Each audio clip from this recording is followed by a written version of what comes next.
Hai guys, bertemu lagi dengan aku Mimi Nobi. Terima kasih ya buat kalian yang sudah klik video ini. Semoga kalian sekeluarga diberikan kesehatan dan kesuksesan ya. Buat teman-teman yang belum subscribe, jangan lupa klik tombol subscribe dan aktifkan tombol loncengnya dulu, biar nggak ketinggalan video-video terbaru dari channel ini. Kita bersama. Kisah ini diawali dengan dua orang remaja dan seorang rekannya yang sedang latihan band. Gadis tersebut bernama Juni dan Juli serta rekannya yang bernama Abdul.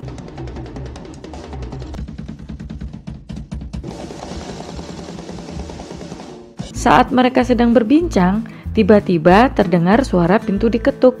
Rupanya, Juni dan Juli harus segera kembali bekerja. Setelah mereka keluar dari ruangan tersebut, tampak para pelanggan telah mengantri dengan kesal. Ya, jadi mereka ini bekerja di suatu minimarket di sebuah kota bernama Winnipeg gitu guys.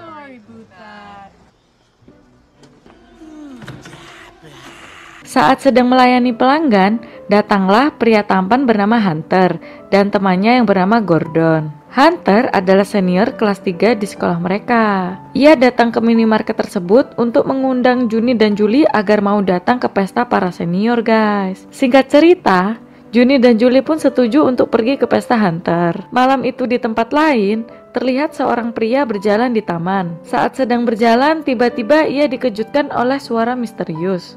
Ia pun berbalik untuk mencari sumber suara tersebut, tetapi dia tidak menemukan apa-apa. Saat akan pergi, tiba-tiba ia diserang oleh sesuatu dari belakang, dan akhirnya ia pun tewas.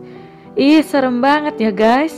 Sepulang dari bekerja, Juni dan Juli pergi menemui Nyonya Mei, yang merupakan ibu dari Juli. Juli meminta izin supaya diperbolehkan pergi ke pesta Hunter, tetapi ibunya bersikeras untuk tidak memperbolehkan anaknya pergi ke sana. Karena didesak terus oleh anaknya, akhirnya Nyonya Mei pun memperbolehkan Juli pergi ke pesta tersebut. Esok paginya, Juni dan Juli mengikuti kelas yoga.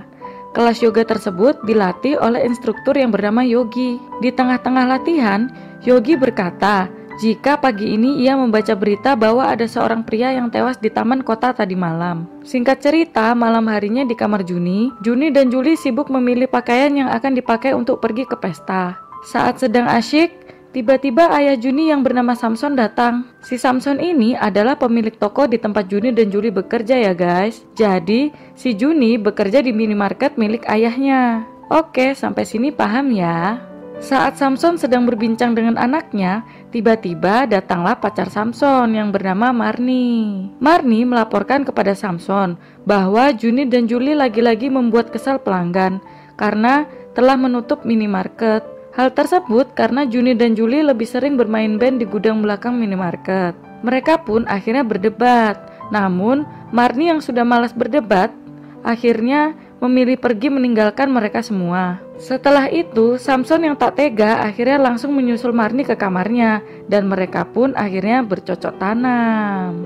Keesokan paginya di sekolah, Juni dan Juli yang tidak mengikuti kelas yoga akhirnya ditegur oleh guru olahraganya yang bernama Bu Suti. Bu Suti yang kesal karena dua remaja tersebut tak mengikuti pelajaran dengan baik, akhirnya menyita HP mereka sampai pulang sekolah nanti. Juli yang sudah kecanduan HP akhirnya pingsan karena HP-nya diambil guys. Shock banget dah dianya. Nah, setelah jam olahraga usai, Juni dan Juli mengikuti kelas sejarah yang diajar oleh Bu Eti. Bu Eti menceritakan bahwa Partai Nazi pernah memiliki pengaruh di Winnipeg yang dipimpin oleh seorang Canadian Führer bernama Arkan dan tangan kanannya Andro. Nazi Kanada pernah menjadi kekuatan yang hebat kala itu. Arkan kemudian ditangkap oleh otoritas federal, namun Andro menghilang. Ih, serem banget ya guys. Kira-kira hilang kemana ya guys? Setelah jam sekolah usai, Juni dan Juli pergi ke tempat guru BK guys untuk mengambil kembali HP-nya. Jadi saat mengecek HP-nya, ternyata ayah Juni mengirim pesan beberapa kali. Ayah Juni berkata bahwa ia akan pergi keluar kota untuk beberapa waktu bersama Marni. Sesampainya di rumah, Juni dan Juli berusaha untuk menghalangi kepergian Samson. Namun sayang, Samson yang sudah terlanjur kelepek-kelepek kepada Marni akhirnya tetap pergi meninggalkan Juni, yang membuat Juni dan Julie akhirnya terpaksa menjaga minimarket di malam pesta Hunter. Malam harinya, Juni dan Julie yang tak bisa datang ke acara Hunter akhirnya meminta Hunter untuk memindahkan pestanya ke minimarket. Sesampainya Hunter dan Gordon di minimarket, Julie mengawal Hunter untuk berkeliling dan Juni menjaga kasir bersama Gordon. Tak disangka, Hunter dan Gordon hanya ingin mengorbankan Juni dan Julie untuk sesembahan. Jadi, si Hunter dan Gordon ini ternyata adalah penyembah setan ya guys. Ketika Hunter dan Gordon hendak menghabisi Juni dan Julie, tiba-tiba pasukan monster sosis yang terbuat dari bratwurst menyerang Hunter dan Gordon sampai tumbang. Mackenzie.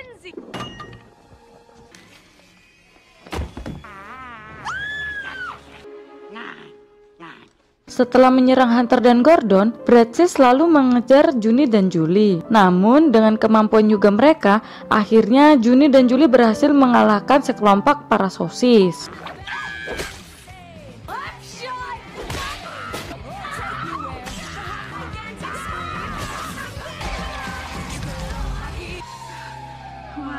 Tak berapa lama, petugas mengepung minimarket dan menangkap Juni dan Julie karena dianggap telah menewaskan Hunter dan Gordon. Setibanya mereka di ruang interogasi, datanglah seorang pria bernama Guy Lafonte. Jadi, si Guy menemui Juni dan Julie untuk bertanya apakah betul bahwa mereka adalah pelaku dari pembunuh Hunter dan Gordon, sekaligus pelaku pembunuh berantai yang akhir-akhir ini terjadi di Winnipeg.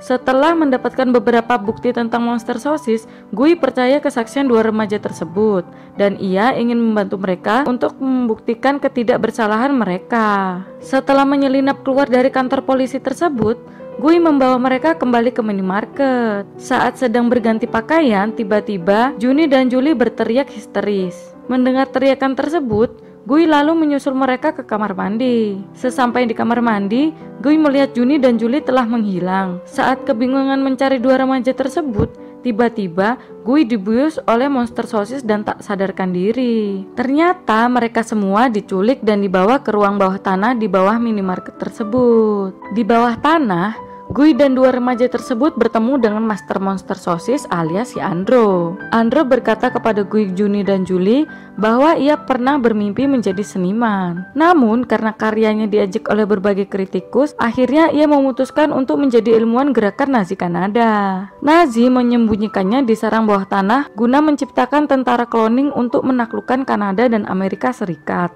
Kloningan tersebut terbuat dari bratwurst dan DNA Andro yang perlu diinkubasi selama 100 tahun sebelum mereka tumbuh dewasa. Agar ia tak mati, Andro juga membekukan dirinya sampai saat ia dan kloningannya bisa bangkit kembali. Namun sayang, proses ini terganggu karena listrik minimarket sempat padam saat Andro memasuki tahun ke-70 yang akhirnya menyebabkan Andro mencair dan inkubasi kloningannya terhenti. Hal itu menyebabkan monster sosis hanya tumbuh setinggi 1 kaki. Agak lucu sih soalnya jadi kuntet gitu, mana mukanya tua lagi. Andro yang menyadari bahwa Nazi telah lama dikalahkan akhirnya mempunyai misi baru, yaitu memberantas para kritikus guna membalas dendam kepada orang-orang yang mengkritik buruk karyanya. Ia menciptakan sebuah monster bernama Golem yang terbuat dari tubuh korban sosis. Golem ini dikendalikan oleh para sosis yang mengoperasikan dari bagian dalamnya. Namun sosis yang tak lagi ingin mengikuti perintah tuannya akhirnya menyerang Andro hingga tewas. Juni dan Julie mempraktekkan kembali gerakan yoga yang telah mereka pelajari dari Yogi untuk melawan Golem. Akhirnya, pertarungan tersebut dimenangkan oleh Juni dan Julie.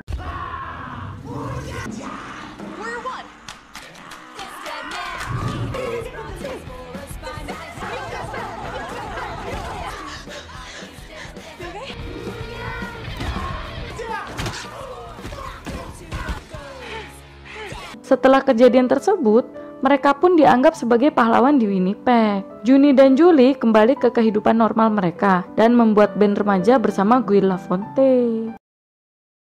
Suatu hari di bawah sebuah jembatan, terlihat seorang wanita bernama Belly sedang memberitahu kekasihnya yang bernama Casey bahwa dirinya telah hamil. Terlihat Casey nampak sangat senang, namun tidak dengan Belly. Ia merasa bahwa mereka berdua belum siap untuk memiliki seorang anak. Dikarenakan Casey merupakan seorang pengangguran sekaligus penikmat narkocoy. Casey pun lantas memberikan motivasi pada Belle dengan mengatakan bahwa ia akan segera menemui ayahnya untuk meminta pekerjaan. Casey pun juga berjanji bahwa ia mulai sekarang tidak akan mengkonsumsi narkocoy lagi. Mendengar hal itu, Belle pun mulai terlihat senang. Di tempat lain, terlihat sepasang suami istri yang bernama Juliet dan Romeo sedang berbincang tentang rencana mereka untuk mengunjungi ibu Juliet yang berada di sebuah desa terpencil. Romeo pun menyarankan agar Juliet menelpon ibunya terlebih dahulu sebelum mereka berangkat. Namun Juliet mengatakan bahwa ia ingin memberikan kejutan pada ibunya.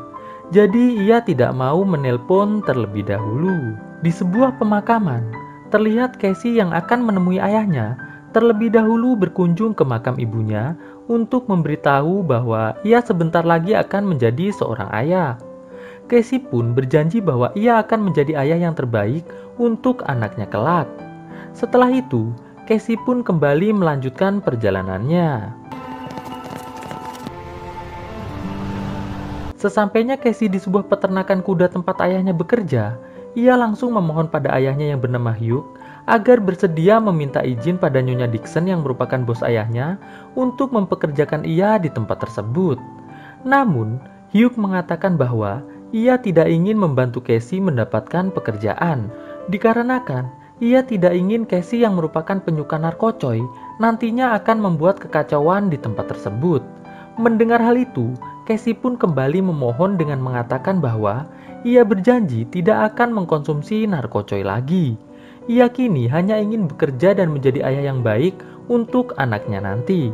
Mendengar hal itu, Hugh yang masih belum percaya dengan Casey mengatakan bahwa setelah Casey bisa membuktikan bahwa Casey telah bersih dari narkocoy, baru ia akan berbicara dengan Nyonya Dixon untuk mempekerjakan Casey.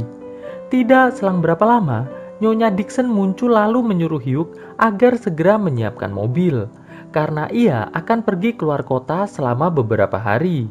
Mendengar hal itu, Hugh pun mengatakan, "Baiklah Nyonya." Sedangkan Casey yang kecewa karena tidak dipercaya oleh ayahnya, langsung segera beranjak pergi dari tempat tersebut.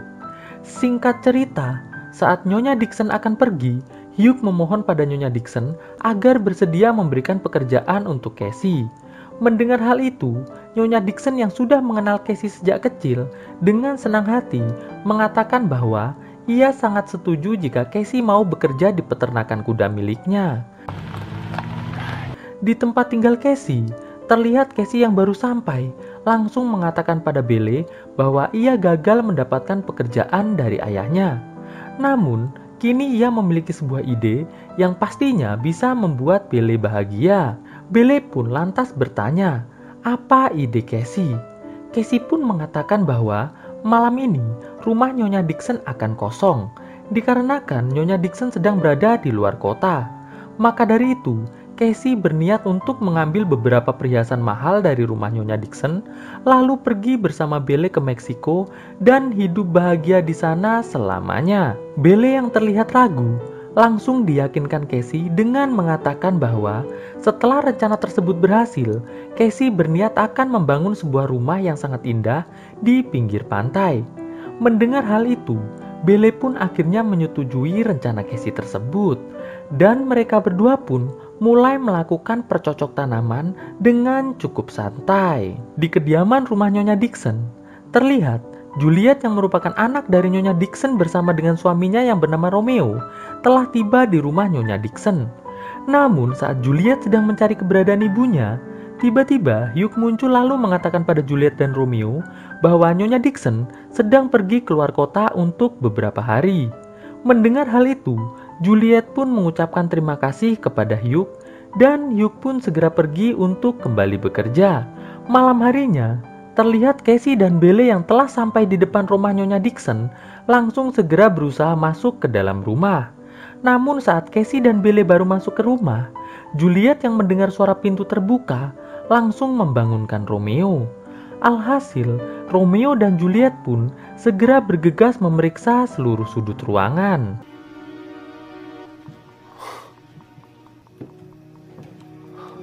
Belle dan Casey yang telah sampai di sebuah ruang kantor mulai berusaha mencari barang-barang berharga.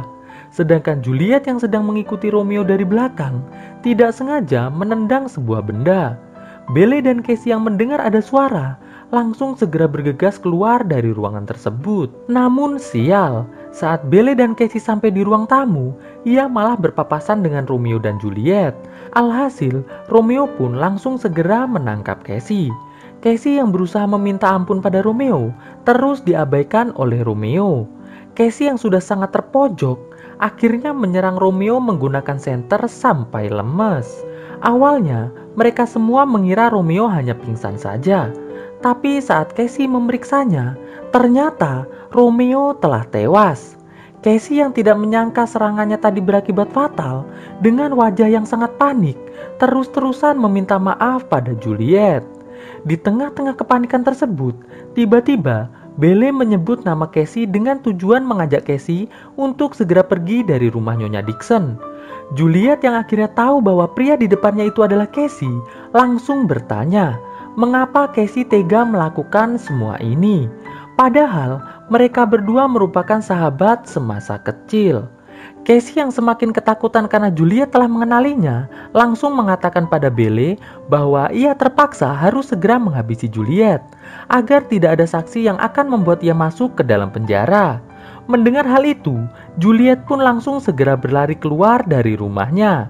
Dan adegan kejar-kejaran pun akhirnya terjadi.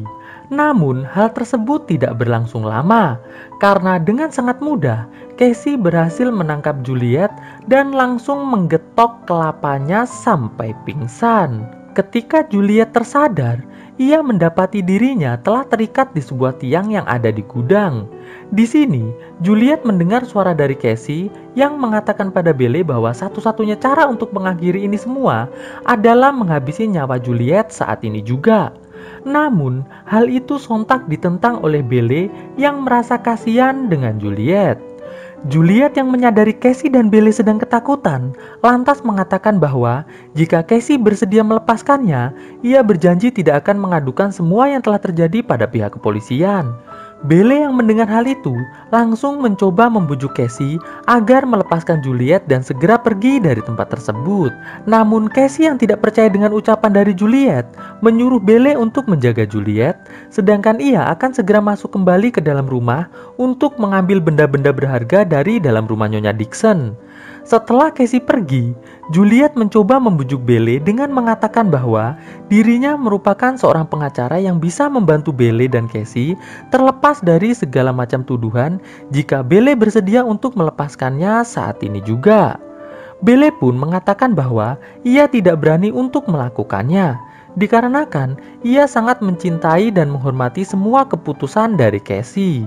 Di dalam rumah, terlihat Casey akhirnya berhasil menemukan sekotak perhiasan milik Nyonya Dixon, lalu segera membawanya menuju ke dalam gudang. Sesampainya di gudang, Casey langsung menunjukkan sekotak perhiasan yang baru ia ambil tadi kepada Belle. Lalu, Casey mengambil sebuah cincin dari kotak tersebut dan segera melamar Belle. Terlihat, Belle nampak sangat bahagia. Setelah itu, Casey lantas mengatakan pada Belle bahwa ia harus segera menghabisi Juliet agar bisa segera pergi ke Meksiko dengan damai dan tentram. Namun di sini, Belle masih tidak setuju dengan keputusan Casey, dikarenakan Belle sangat yakin kalau Juliet tidak akan mengadukan mereka berdua ke pihak berwajib. Casey pun berusaha meyakinkan Belle dengan mengatakan bahwa mereka berdua tidak boleh percaya kepada seorang saksi mata. Mendengar hal itu, Juliet pun mengatakan bahwa ia berjanji tidak akan memberitahu siapapun tentang semua yang telah terjadi. Namun, setelah Casey mendengar Juliet mengatakan hal itu, ia malah justru langsung mengambil sebuah besi untuk ia gunakan menghabisi Juliet. Namun saat Casey hendak mengayunkannya, Belle yang terus-terusan berteriak memohon agar Casey tidak menghabisi Juliet, membuat nyali Casey luntur dan memutuskan keluar sejenak untuk mencari udara segar sembari berpikir. Sesampainya di luar gudang, Casey mulai menyantap narkoco yang ia bawa agar bisa kembali berani untuk menghabisi Juliet. Tidak selang berapa lama, Belle pun menyusul Casey. Di sini, Belle kembali mencoba untuk membujuk Casey agar tidak menghabisi Juliet. Casey pun lantas mengatakan pada Belle bahwa ia sekarang sedang sangat bingung. Ia sebenarnya tidak ingin menghabisi siapapun.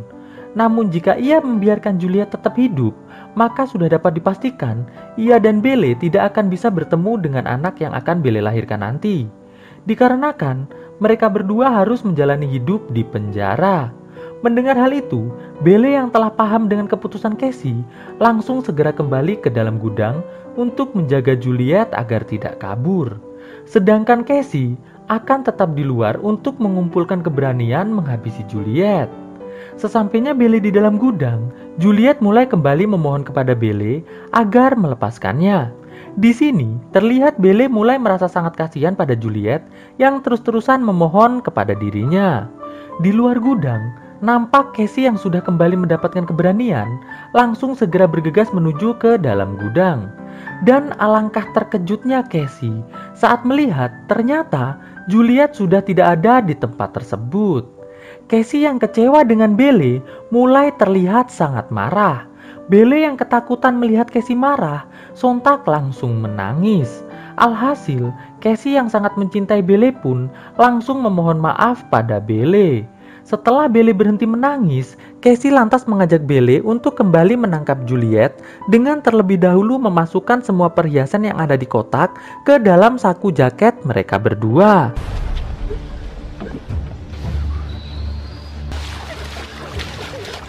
Sesampainya Casey dan Belle di sebuah jembatan, Casey yang bingung harus mengejar Juliet ke arah mana, tiba-tiba melihat Juliet yang sedang berlari menuju ke dalam hutan. Alhasil, adegan kejar-kejaran Casey, Belle, dan Juliet pun kembali terjadi.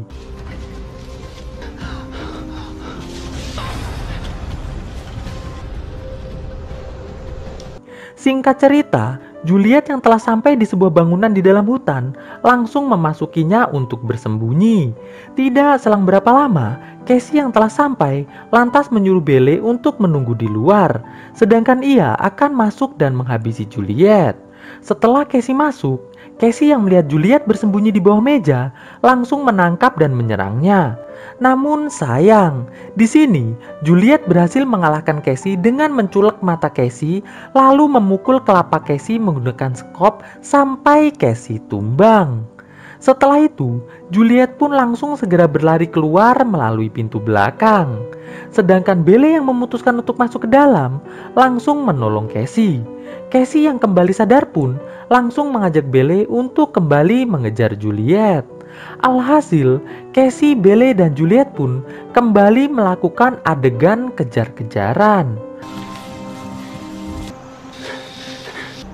Let's go, come on. Di tengah pelariannya, Juliet tidak sengaja terjatuh yang menyebabkan kakinya terluka. Juliet pun langsung segera membalut lukanya dan kembali melanjutkan pelariannya. Sedangkan Casey yang kehilangan jejak Juliet mulai menyalahkan Belle. Namun karena setiap disalahkan Belle selalu saja menangis, alhasil Casey pun kembali meminta maaf pada Belle. Di rumah Nyonya Dixon, Hugh yang baru datang nampak sangat terkejut saat melihat Romeo telah tewas di dalam rumah. Hugh yang khawatir dengan keadaan Juliet memutuskan untuk segera mencari Juliet. Sedangkan Juliet yang telah sampai di sebuah pondok tempat almarhum ayahnya menyimpan senjata langsung segera mengambil satu. Setelah itu, ia pun menuju keluar pondok lantas melepaskan sebuah tembakan ke arah samping Casey. Alhasil, Casey dan Belle pun langsung segera berlari pergi dari tempat tersebut. Juliet yang melihat Casey dan Belle ketakutan akhirnya balik mengejar mereka berdua. Singkat cerita, Juliet yang melihat Casey dan Belle sedang bersembunyi di balik sebuah pondok kecil langsung menyuruh mereka berdua untuk segera menyerahkan diri. Namun Casey yang takut di penjara menyuruh Belle untuk keluar dan menyerahkan diri, sedangkan ia akan menyergap Juliet dari sisi lain pondok. Awalnya Belle menolak, namun saat Casey memaksanya, akhirnya Belle pun menurutinya. Dan benar saja, saat Juliet sedang fokus dengan Belle, Casey pun langsung menyergap Juliet dan mengambil senjatanya. Setelah berhasil, tanpa ragu, Casey langsung menghabisi Juliet dengan satu kali tembakan saja. Melihat Juliet telah tewas, Casey pun mulai menangis menyesali semua perbuatannya tersebut. Dan tanpa diduga, saat Casey sedang menangis, Belle yang masih ketakutan dengan Casey karena tadi sempat dipaksa menemui Juliet, tiba-tiba langsung menyerang Casey sampai tumbang. Di sini, Casey sebelum tewas mengatakan pada Belle bahwa semua yang telah ia lakukan hanya demi bisa membahagiakan Belle dan anaknya kelak. Tidak selang berapa lama, Hugh datang. Hugh pun lantas mengatakan pada Belle agar Belle segera pergi sejauh-jauhnya. Dikarenakan ia tidak ingin anak yang sedang dikandung Belle mendapatkan penderitaan jika Belle harus dipenjara. Namun Belle yang mendengar hal itu tiba-tiba ingat perkataan Casey bahwa semua saksi mata harus dihabisi. Alhasil Hugh pun harus tewas di tangan Belle. Di akhir kisah, kita diperlihatkan adegan 3 tahun kemudian. Terlihat Belle dan anaknya telah berada di Meksiko dan hidup bahagia selamanya. Di awal film, kita akan diperlihatkan sebuah keluarga yang sedang dalam perjalanan menuju rumah barunya. Keluarga tersebut terdiri dari ibu dan 2 anak laki-laki. Yang ini bernama Henry, dan yang kecil ini bernama Eddie. Sesampainya mereka di tujuan, terlihat rumah yang akan mereka tinggali tidak sesuai dengan harapan mereka. Di sana, Henry berkata, mengapa rumahnya tidak sama seperti yang ada di dalam foto promosi.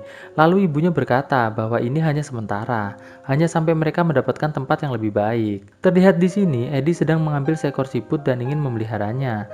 Lalu ia memberi nama siput tersebut Nadia. Tidak lama berselang, datanglah seorang laki-laki yang menjadi sales rumah tersebut. Ia bernama Rock. Di sana, Rock mengatakan bahwa ia akan berusaha membasmi siput-siput yang ada di tempat tersebut. Lalu mereka pun masuk untuk melihat-lihat ke dalam rumah. Uns gar nicht abwarten, hier rauszukommen. Di dalam rumah, pandangan Henry tertuju pada sebuah foto keluarga yang terpajang di dinding rumah. Terdiri dari ayah, ibu, dan 2 orang anak laki-laki. Lalu Henry menuju ke lantai atas. Di sana, pandangan Henry tertuju pada sebuah pintu yang di depan pintu tersebut terdapat garam yang ditaburkan. Di sana Rock mengatakan bahwa itu adalah penangkal siput dan melarang mereka semua untuk membuka pintu tersebut dikarenakan masih banyak barang pribadi milik tuan rumah yang lama. Lalu Rock pun berpamitan. Di sini Henry memanggil ibunya dan mengatakan bahwa di rumah tersebut tidak ada sinyal. Lalu ibunya mengatakan hal itu dikarenakan mereka sekarang sedang berada di perbatasan negara Slovenia. Di rumah salah satu tetangga terlihat ada seorang wanita tua sedang berdoa memohon perlindungan sambil melihat ke arah keluarga Henry yang sedang sibuk memindahkan barang. Eddie yang berada di dalam rumah mendengar suara dari arah pintu yang ditaburi garam. Eddie pun lantas mendekati pintu tersebut dan mengambil sedikit garam dari depan pintu tersebut, lalu memakannya. Dan saat Eddie ingin meninggalkan tempat tersebut, ia mendengar suara seseorang yang memanggil namanya dari balik pintu tersebut. Eddie pun lantas berbalik dan membuka pintu ruangan itu. Setelah terbuka, terlihat Eddie seperti berbicara dengan seseorang yang ada di dalam ruangan tersebut. Wohnst du auch hier? Du brauchst keine Angst haben. Bis bald. Di lantai bawah, ibu mereka sedang mengganti foto keluarga penghuni yang lama dengan foto keluarganya di dinding. Di ruang makan sambil makan pizza terjadi sedikit perdebatan antara Henry dan ibunya, dikarenakan Henry sangat tidak menyukai rumah tersebut. Lalu Henry yang kesal dengan ibunya pun langsung pergi meninggalkan meja makan. Papa wäre das Ganze ja nicht passiert. Malam harinya saat Henry sedang tidur, terlihat Eddie masuk ke kamarnya dalam keadaan tidur sambil berjalan. Di sana Henry melihat Eddie sedang menulis sesuatu di tembok. Dan ketika Henry menyentuh badan Eddie, Eddie tersadar lalu keluar dari kamar Henry dengan meninggalkan tulisan GO ini di dinding.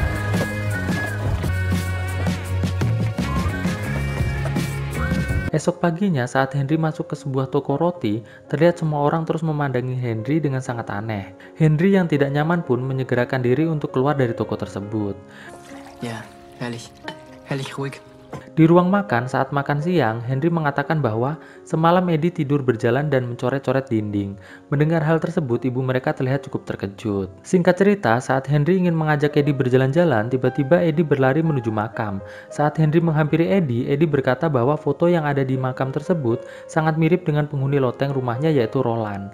Namun Henry tak memperdulikannya dan langsung membawa Eddie ke taman bermain. Sesampainya mereka di taman bermain, Henry menyuruh Eddie untuk berkenalan dan bermain bersama anak-anak lain yang ada di sana. Sedangkan Henry menunggu dan mengawasi dari kejauhan. Tidak lama berselang, Henry didatangi seorang bocah laki-laki yang agak aneh. Saat Henry bertanya kenapa ia melihatnya terus, di sana bocah tersebut memperkenalkan diri. Nama bocah tersebut adalah Frederick. Setelah Frederick memperkenalkan diri, tiba-tiba datang segerombolan anak laki-laki yang dipimpin oleh Chris, membuli Henry dengan mengatakan bahwa Henry adalah orang Jerman yang bodoh. Lalu Chris merebut HP Henry dan membuangnya. Henry yang merasa tidak mungkin menang melawan Chris dan anak buahnya memilih pergi dari tempat tersebut. Di perjalanan pulang, Frederick terus mengikuti Henry dan Eddie. Di sana, Frederick bercerita tentang kisah horor yang sering terjadi di rumah yang ditempati Henry sekarang, yaitu hantu dari Amalia Postman dan kedua anaknya. Henry pun bertanya seperti apa kisahnya. Frederick pun mengatakan bahwa dulu pemilik rumah yang ditempati Henry sekarang adalah keluarga Postman. Ibu dari keluarga tersebut yang bernama Amalia meracuni kedua anaknya yang bernama Ralph dan Roland sampai tewas. Lalu ia pun juga bunuh diri dengan meminum racun yang sama. Malam harinya di dalam kamar, Henry melihat tetangganya yang sedang menaburkan garam di depan pintu rumahnya.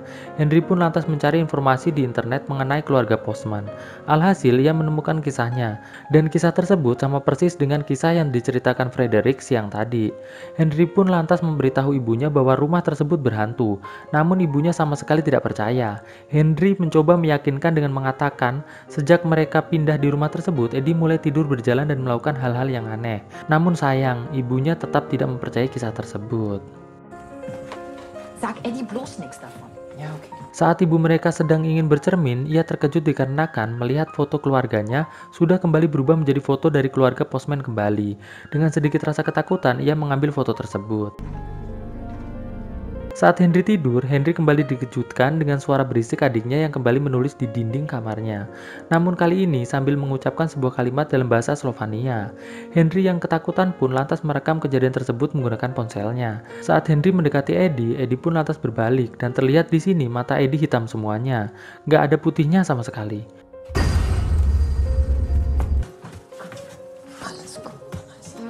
Henry yang penasaran dengan apa yang ditulis Eddie, lalu mencoba membacanya dengan cara terbalik. Henry pun mendapatkan kata gobe di dinding tersebut. Gobe? Gobe. Esok harinya, Henry kembali ke taman untuk menemui Frederick. Namun ternyata Frederick pun tidak bisa mengartikannya, dikarenakan itu merupakan bahasa Slovenia. Lalu Frederick menyarankan agar Henry berkenalan dengan salah satu gadis bernama Ida. Du kannst doch Slowenisch, oder? Henry pun lantas menunjukkan video rekamannya kepada Ida. Ida pun mengatakan bahwa Eddie mengatakan kalimat ibu tidak bersalah. Frederick yang mendengar itu lantas berkata bahwa itu berarti Amalia Postman tidak bersalah. Ia tidak membunuh kedua anaknya. Itu berarti pembunuh sebenarnya masih ada di sekitar kita. Lalu Frederick membuat sebuah kesimpulan bahwa bisa jadi hantu Roland Postman lah yang merasuki adiknya Henry dan ingin membongkar kasus pembunuhan yang menimpa keluarganya. Tidak lama berselang, terlihat gerombolan Chris datang dan tanpa basa-basi memukul Henry sampai berdarah. Lalu Ida memberikan tampon untuk menghentikan darah yang keluar dari hidung Henry. Singkat cerita, saat ibu Henry sedang pergi bekerja, Ida, Henry, Frederick, dan Eddie melakukan ritual pemanggilan arwah Roland Postman. Ini bertujuan agar misteri pembunuhan keluarga Postman dapat terungkap. Saat ritual tersebut sedang berlangsung, terlihat mata Eddie berubah menjadi hitam semua. Henry pun lantas bertanya pada hantu Roland Postman yang merasuki Eddie, siapa yang telah membunuhnya. Eddie yang kerasukan pun lantas mengajak mereka semua menuju ke loteng. Di sana, Henry menemukan sebuah buku tua. Namun tanpa sengaja, Ida malah menghapus lingkaran garam yang mengurung hantu Ralph Postman yang cukup berbahaya. Eddie yang kesurupan pun lantas menyuruh mereka semua lari keluar dari tempat tersebut. Singkat cerita, Henry lantas membuka buku yang mereka temukan di loteng. Cover buku tersebut bertuliskan Gobe. Saat Henry membuka halaman buku tersebut, Henry menemukan sebuah roll film, lalu mereka pun memutarnya. Di dalam film tersebut terlihat keluarga Postman yang bahagia. Lalu terlihat pelayan Postman bernama Selos yang sekarang telah menjadi tetangga mereka memasakkan jamur untuk keluarga tersebut. Namun saat ibu keluarga Postman tidak ada di rumah, terlihat Tuan Postman memberikan kalung emas kepada pelayan baru mereka tersebut. Lalu roll film pun habis. Setelah menonton film tersebut, mereka sangat berkeyakinan bahwa yang meracuni keluarga Postman adalah Selos tetangga Henry. Tidak berpikir panjang, Henry, Ida, dan Frederick menuju rumah Selos untuk mencari informasi. Saat mereka mengetahui bahwa ternyata Selos tidak ada di rumah, Henry dan Ida pun lantas menyelinap masuk ke rumah Selos, dengan meninggalkan Hendrik di luar rumah untuk berjaga-jaga. Di dalam rumah tersebut, Henry dan Ida tidak mendapatkan informasi apa-apa, dan tidak selang berapa lama Selos pulang ke rumah. Saat Selos sedang membuka pintu rumahnya, Frederick memanggil Selos untuk memberi tanda pada Henry dan Ida bahwa Selos telah pulang.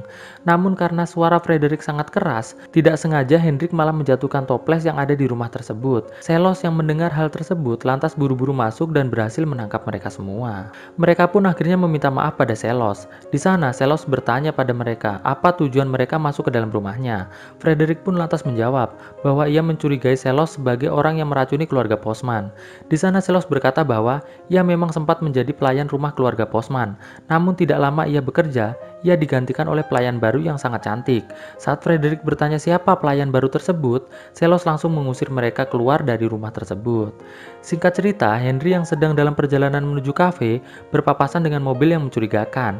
Ia pun lantas mengikutinya, sedangkan Frederick dan Ida yang sudah ada di kafe terlihat sedang menunggu Henry yang masih saja belum muncul. Di pemakaman keluarga Postman, terlihat Henry sedang mengawasi seseorang yang terlihat sedang menaruh sesuatu di makam tersebut, dan terlihat orang tersebut memakai kalung emas yang sama persis dengan yang terlihat di roll film milik keluarga Postman.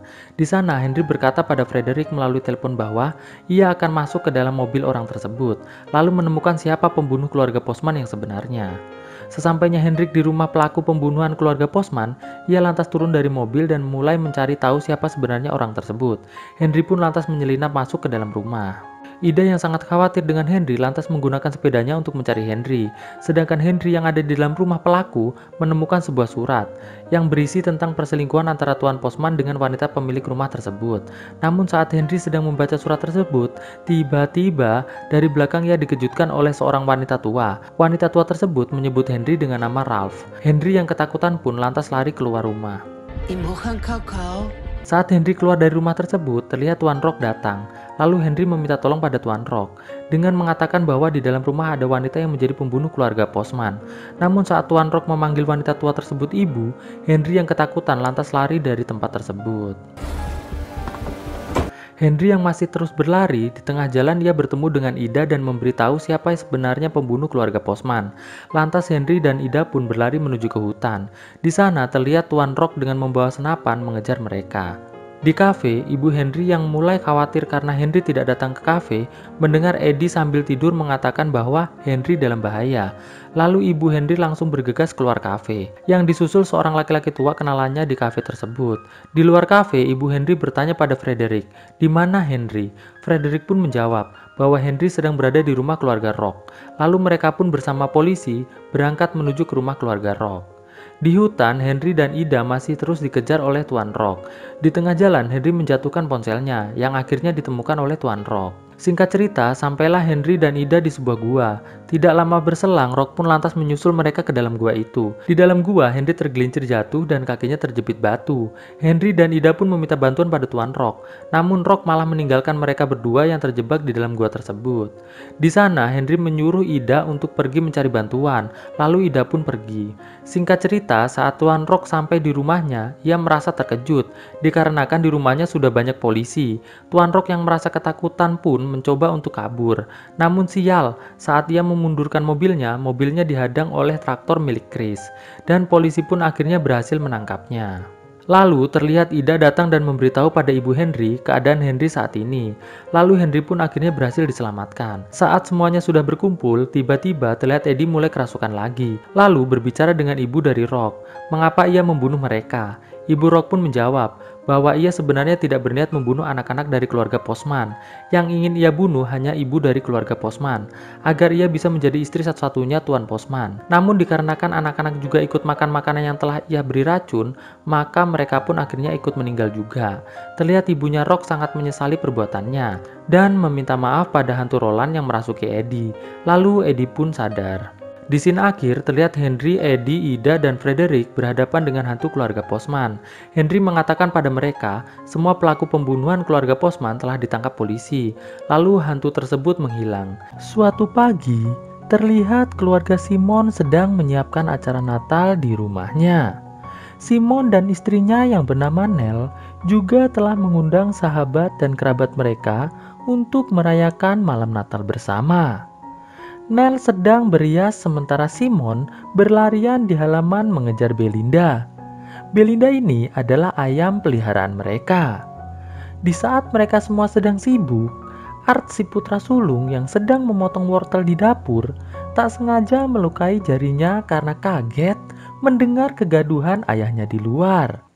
Sedangkan si kembar adiknya Art yang bernama Hardy dan Thomas terlihat sedang asik mandi di kamar mandi.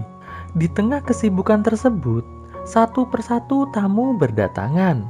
Tony dan Sandra bersama Kitty anaknya tiba terlebih dahulu. Di sini, Sandra menyuruh Tony untuk mengambil beberapa bahan makanan dari sebuah minimarket. Tony pun dengan membawa palu langsung menuju ke minimarket. Tidak selang berapa lama, datanglah Bella dan Alex yang merupakan sepasang kekasih lesbai Chin. Saat para perempuan berbincang di dapur, terlihat Bella dan Sandra memakan potongan wortel yang terkena tetesan darah Art. Tak lama kemudian, James dan Sophie pun tiba. Mereka berdua disambut oleh Nell dan Sandra. Nampaknya, Sandra terang-terangan menunjukkan bahwa ia menyukai James. Sayangnya, James hanya menanggapi sebatas teman saja. Namun, hal itu tetap membuat Sophie tak nyaman dan menganggap ada hal yang mereka semua sembunyikan dari dirinya. Setelah semua hidangan siap, mereka pun berkumpul di meja makan. Simon memimpin doa, namun karena Simon bingung mau berdoa apa karena jarang berdoa, alhasil doa pun dilanjutkan oleh Nell. Setelah berdoa, mereka semua pun langsung menikmati makanan yang telah tersedia. Di tengah suasana makan bersama, Art dan Kitty berdebat tentang bencana gas beracun yang akan segera menyelimuti seluruh planet bumi. Perdebatan itu pun disusul oleh Sophie, Sandra, dan lainnya. Melihat hal tersebut, Nell dan Simon mencoba untuk meredakan situasi. Nampaknya mereka semua sangat tertekan dan putus asa menghadapi bencana yang akan menimpa mereka. Dikarenakan mereka semua hanya punya dua pilihan, yaitu meninggal dengan menghirup gas beracun yang pastinya sangat menyakitkan, atau meminum obat merah yang telah dibagikan oleh pemerintah agar bisa meninggal dengan nyaman tanpa rasa sakit sama sekali. Di sini, Art menduga bahwa gas beracun tersebut tidaklah mematikan. Namun, teori Art tersebut langsung dibantah oleh seluruh orang kecuali Sophie yang hanya terdiam saja. Dirasa perdebatan mulai memanas, Simon lantas berdiri mengajak mereka semua untuk bersulang bersama. Setelah acara makan malam selesai, Nell dan Sandra memberi penjelasan kepada anak-anak mereka bahwa mereka tak punya pilihan lain. Gas beracun tersebut akan membuat mereka semua mengalami sakit yang tak tertahankan sampai meninggal dunia. Maka dari itu, tak ada pilihan lain selain meminum obat merah yang telah diberikan oleh pemerintah. Namun, Art berpendapat bahwa menurutnya obat merah tersebut merupakan cara para elit untuk mengurangi jumlah penduduk. Dan gas beracun yang akan segera menyebar ke seluruh dunia esok pagi merupakan gas buatan para elit untuk menguasai dunia. Di luar rumah, terlihat para pria sedang berbincang-bincang. James memberitahu kepada Simon dan Tony bahwa Sophie tengah hamil. Namun, Sophie belum memutuskan ya atau tidaknya meminum obat tersebut, dikarenakan ia takut menyakiti bayi yang dikandungnya. Tony dan Simon pun mencoba menyadarkan James dengan mengatakan bahwa ini bukanlah sebuah pembunuhan. Mereka hanya ingin menyelamatkan keluarga mereka dari rasa sakit sebelum kematian karena bencana alam tersebut.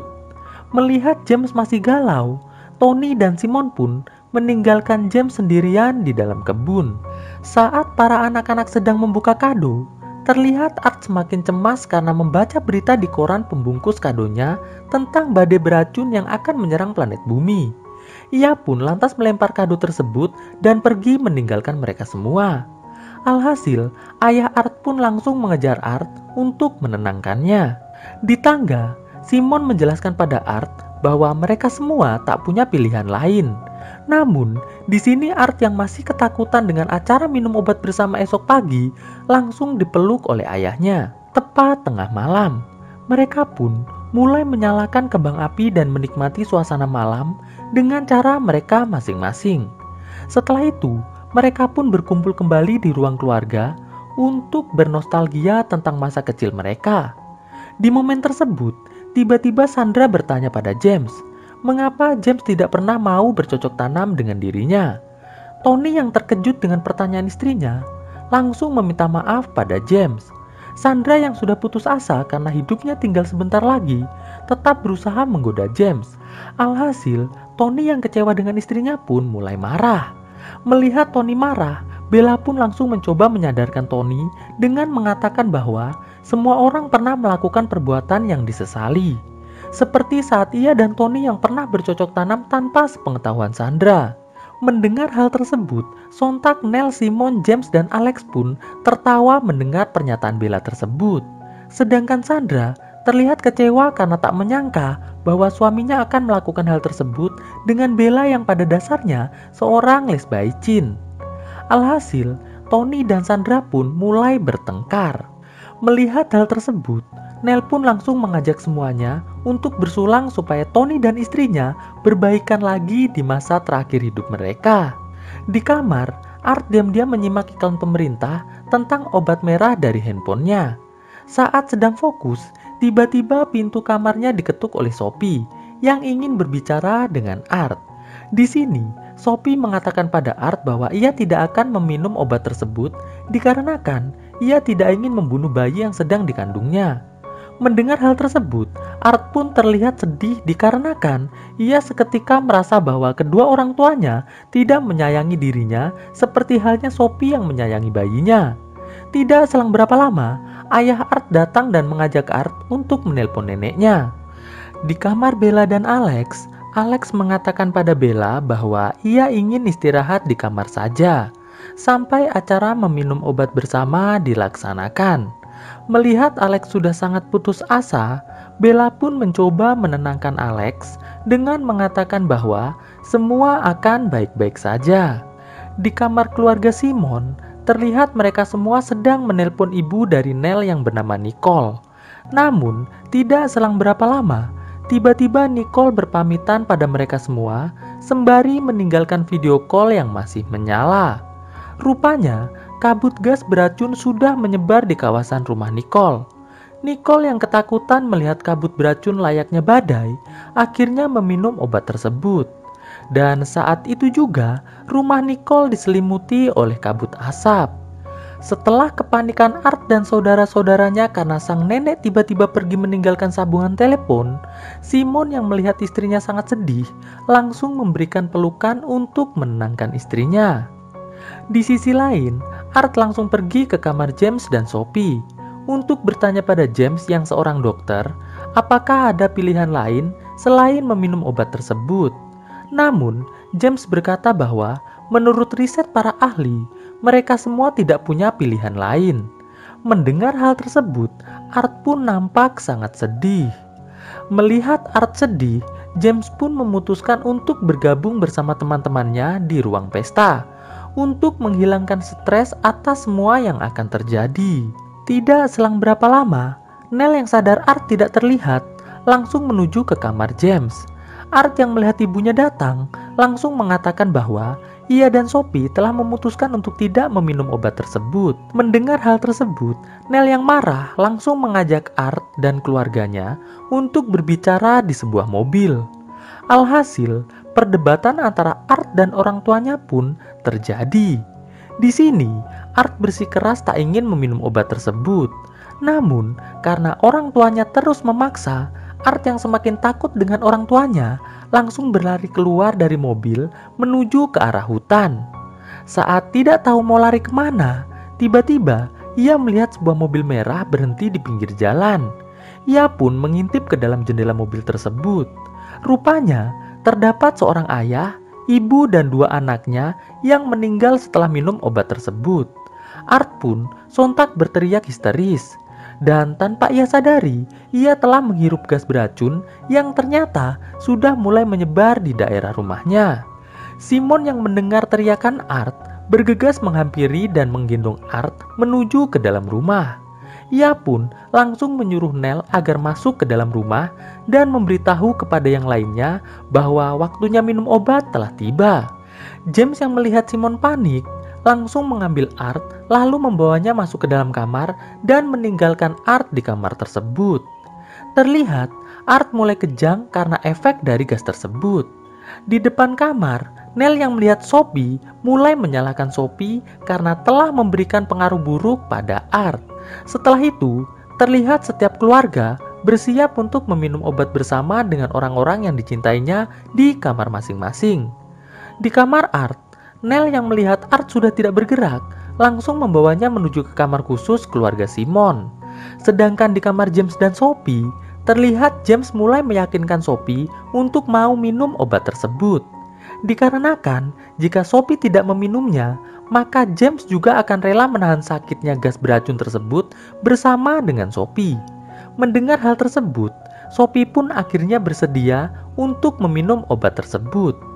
Di kamar Alex dan Bella yang melihat Alex sedang tertidur pulas dan tidak bisa dibangunkan, langsung menyuapi Alex dengan obat tersebut. Setelah itu, ia pun langsung meminumnya juga.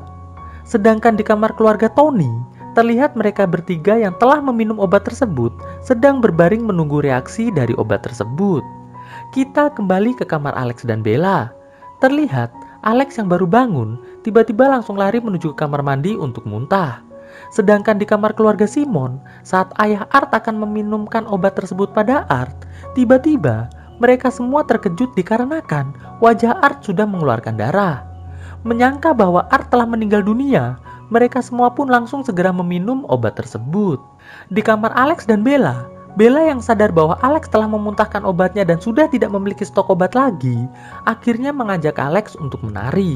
Dan di saat Alex lengah, Bella pun langsung menyerang Alex menggunakan pisau sampai tewas. Alhasil, mereka berdua pun akhirnya tewas bersama-sama. Sedangkan di keluarga Simon, terlihat mereka mulai berbaring bersama untuk menunggu reaksi obat tersebut. Di sini, semua anggota keluarga Simon kecuali Art saling mengucapkan I love you satu sama lain. Tidak selang berapa lama, kabut gas beracun tersebut mulai menyelimuti rumah keluarga Simon. Di akhir kisah, kita diperlihatkan suasana pagi yang sangat indah dengan semua orang yang telah meninggal dunia bersama keluarga mereka masing-masing kecuali Art. Karena tiba-tiba Art membuka matanya dan kisah pun akhirnya selesai. Jadi guys, ternyata teori dari Art bahwa gas beracun tersebut tidaklah mematikan merupakan sebuah kebenaran. Namun, karena semua orang telah memilih jalan yang disarankan oleh para petinggi negara tersebut, akhirnya mereka semua pun harus tewas dengan hati yang saya tidak tahu nih, kecewa atau bahagia. Sedangkan Art yang sedari awal merasa ada yang aneh dengan kebijakan para petinggi negara saat membagikan obat tersebut dengan gratis, akhirnya kini hidup sendiri lontang-lantung. Jadi pengangguran, ngomong sendiri, ketawa sendiri, lari-lari sendiri, dan akhirnya stres sendiri. Ya udahlah, kita selesaikan aja video ini. Indah yang selalu hampiri hatiku, yang telah mati tak lagi bersinar, mengindahkan langkahku ini. Namun ku takkan berhenti untuk terus mengejar mimpi indah yang terukir rapi di dalam anganku. Terus melangkah, jangan berhenti. Jalan hidup tak berakhir sampai di sini.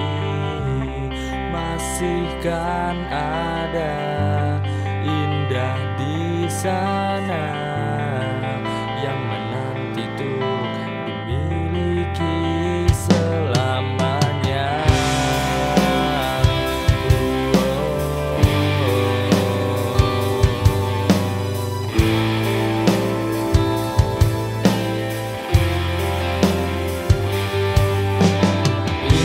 Yang selalu hampiri hatiku, yang telah mati tak lagi bersinar, mengindahkan langkahku ini.